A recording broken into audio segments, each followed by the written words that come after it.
السلام عليكم. ازيكم عاملين ايه؟ يا رب دايما تكونوا بخير. الفيديو النهارده عاوز اوضح لكم او احكي لكم عن فكرة القناة بتاعتي وانا عملتها ليه وجات منين الفكرة دي. اول حاجة اعرفكم بنفسي. انا مهندس احمد عادل، خريج كلية زراعة، قسم انتاج زراعي، دفعة 2008. عندي 37 سنة. اشتغلت في مجالات كتير جدا، من اول الانتاج الحيواني والانتاج الزراعي والشغل الحقلي يعني، ونهاية بقى بالشغل الاونلاين والتسويق الاونلاين وعملت مشروع تسويق دواجن اونلاين. يعني دخلت في مجال الاونلاين ده كتير، والتسويق والبيع. فكرة القناة انا عملتها ليه وجت منين وابتدت ازاي. يوميات مواطن مطحون. اولا هي الاسم جه من الواقع اللي الواحد عايشه الفترة دي، ان الاوضاع الاقتصادية صعبة شوية والواحد بيضطر ان هو يشتغل وقت طويل. انا حاليا يعني معدل شغلي من 14 ل 15 ساعة في اليوم. وفي بداية شغلي اول ما اتخرجت، كنت في فترة كنت بشتغل 16 و 17 ساعة، وممكن وصلت ل 18 ساعة كمان. انا عملت القناة دي ازاي وليه وبدأت ايه فكرة بدايتها اصلا. الفكرة ان انا لما حسيت ان الاوضاع الاقتصادية صعبة، بدأت ان انا ادور على فرصة ان انا اعوض الدخل اللي بالجنيه الضعيف دوت، ان انا ادور على دخل اكبر. ف يعني اول حاجه فكرت في السفر بره. انا قبل كده كنت جات لي كذا فرصه للسفر بره، ومكنتش متقبلها، لان انا يعني كنت بستبعد فكره ان الواحد ممكن يسافر يقعد يشتغل في مكان وولاده وعياله في مكان تاني وهكذا. فانا كنت رافض الفكره دي خالص. بس مؤخرا بقى يعني ظهرت قدامي فكره ان ممكن واحد يسافر امريكا ويقدم في اللوتري. انا كنت مستبعد الفكره دي زمان خالص، بس الاوضاع اجبرت الواحد ان هو يفكر في الاتجاه ده. فقدمت في اللوتري بتاعت امريكا من حوالي 6 شهور تقريبا او 5 شهور. يعني المفروض النتيجة بتاعتها تظهر شهر 4 اللي جاي ده بإذن الله. لو فيها خير ربنا يكرمنا ويقدر لنا السفر، ما فيهاش خير ربنا يبعدنا عنها ويبدلنا فرصة تانية أفضل، أو سكة تانية يكون فيها باب رزق أفضل. لما بدأت أفكر في السفر، فبدأت أدور على الناس اللي سافرت وقاعدة في أمريكا بتشتغل إزاي وبتعمل إيه. فقابلني بالصدفة ان اكتر شغلانة سهلة في الواحد اول ما الناس بتسافر امريكا ان ممكن تشتغل اوبر. وبحكم ان انا اشتغلت قبل كده كذا مرة اوبر، سواء بالموتوسيكل او كان الاول بالموتوسيكل يعني قبل ما ابدا ان انا اشتغل بالعربية. فانا عندي فكرة عنها، وانا من بستلذ السواقة اصلا. يعني انا من الحاجات اللي انا بحبها ان انا امشي بالعربية واسوق. فركزت بحثي على النت، على اليوتيوب، على الموضوع ده. كان من باب ان انا بحاول ان انا اطور من نفسي، استعد لو ربنا قدر لي فرصة السفر ابقى انا مستعد، ان انا عارف انا خطتي هعمل ايه لما اسافر. فوانا بدور كان في حد لقيت له قناة، قناة شغالة جامد جدا يعني، وعاملة مشاهدات عالية.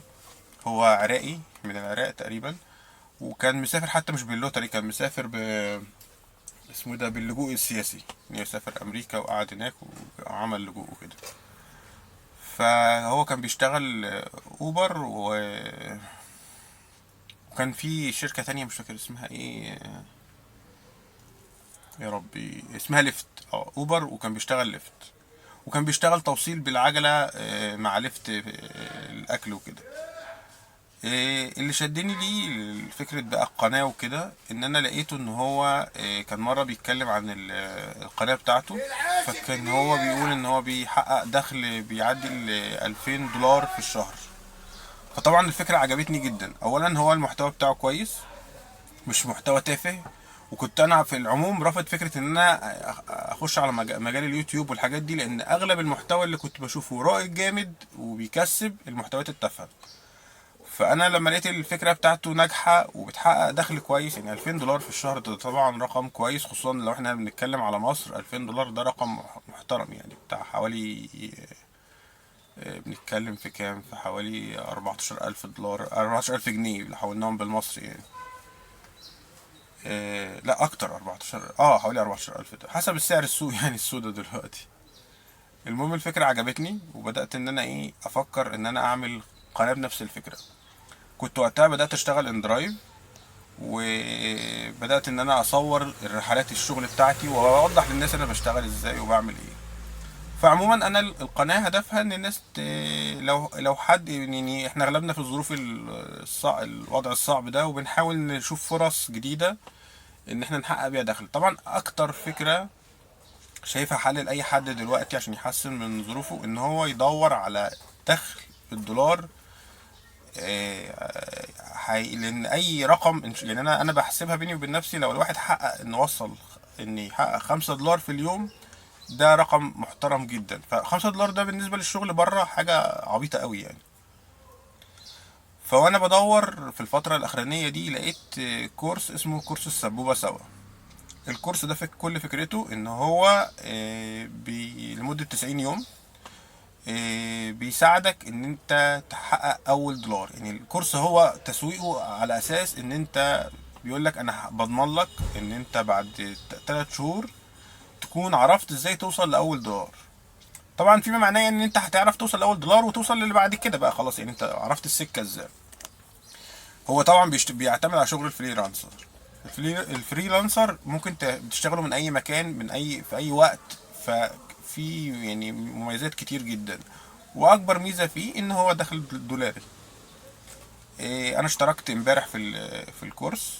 هو الكورس ثمنه 2000 جنيه، بس اعتقد ان هو يعني بيتكلموا ان هو هيبدا يزيد الفتره اللي جايه بسبب ارتفاع سعر الدولار، وان هو الكورس اصلا كل الادوات اللي بيقدمها لك والمساعدات اللي بيقدمها لك اصلا بيشتريها بالدولار. فاتوقع ان سعر الكورس ده هيزيد بعد كده يعني. الخص لكم كده اول يوم ليا في الكورس. هو الكورس بيدخلك على كذا جروب تليجرام بيقدم فيهم دعم، وفي كوتش جيمي ده جروب لوحده بيتابعك يوم بيوم وبيطلب منك حاجات تعملها. لما تنفذها المفترض ان انت هتبدأ تكسب وتعمل شغل بالدولار وتبدأ تخش في المجال نفسه. ده بالنسبة للجروبات التليجرام. طبعا بيديك محتوى. المحتوى ده اللي هو الكورس نفسه عبارة عن فيديوهات بيتكلم عن كذا مجال في التسويق في الشغل فريلانسر. اللي هو انشاء مواقع، تصميم مواقع، تصميم الجرافيك، التسويق، كذا مجال في مجال الفريلانسر. الكورس بدايته حلوة يعني، بإذن الله أنا أتوقع منه خير. وهتابعكم يوم بيوم، كل ما أعدي مرحلة جديدة في الكورس أو أحس إن في ميزة جديدة اتعلمتها هشرح لكم. وبإذن الله بعد 90 يوم بقى أديكوا تقييمي للكورس بالكامل، وهل الكورس أشجع الناس تخشه ولا لأ. يعني انتظرونا بقى الفترة الجاية، هنحاول كل يوم بإذن الله، لأن هو الكورس يوم بيوم على طول، كل يوم في حاجة جديدة بتتعلمها. تابعوني كده، وبإذن الله أول ما في جديد هنزل فيديوهات على طول أول بأول. ولو حد عنده أي أسئلة عن الكورس يكتب لي في التعليقات، وأنا هشرح له بالظبط إيه اللي أنا بعمله ووصلت له بإذن الله. السلام عليكم ورحمة الله وبركاته.